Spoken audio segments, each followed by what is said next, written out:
Hi, this is Melody. Ang babaeng hate na hate, ang init. Dahil naniniwala ako sa kasabihan na ang babaeng ayaw sa mainit, na ala, napunit, ang puwet.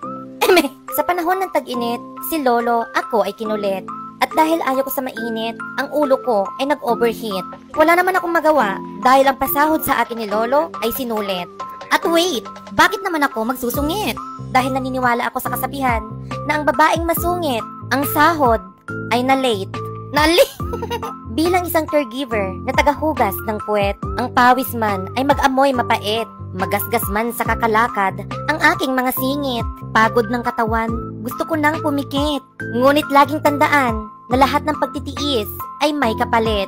Kaya kaibigan, huwag ka sanang magalit kung sa pag-uwi ko ay hindi ko maisingit ang iyong pasalubong na chocolate. Sa trabahong ito, si Lolo ang amo at ako ang alalay. Ang pagtulak sa kanyang kariton sa akin nakasalalay. Kaya naman tignan nyo ang kanyang buhay. Hayahay.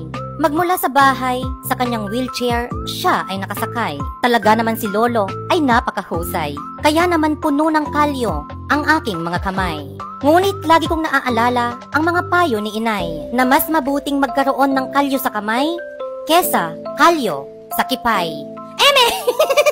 Kaya naman, hayaan niyo akong ipagpatuloy na isalaysay ang aming pagbili ng kola at tinapay. Para pag-uwi ng bahay ay may makain habang ang mga paa ay nakasampay. Dahil naniniwala na naman tayo sa kasabihan na ang babaeng ang paa ay laging nakasampay, ang pechay ay gutay-gutay,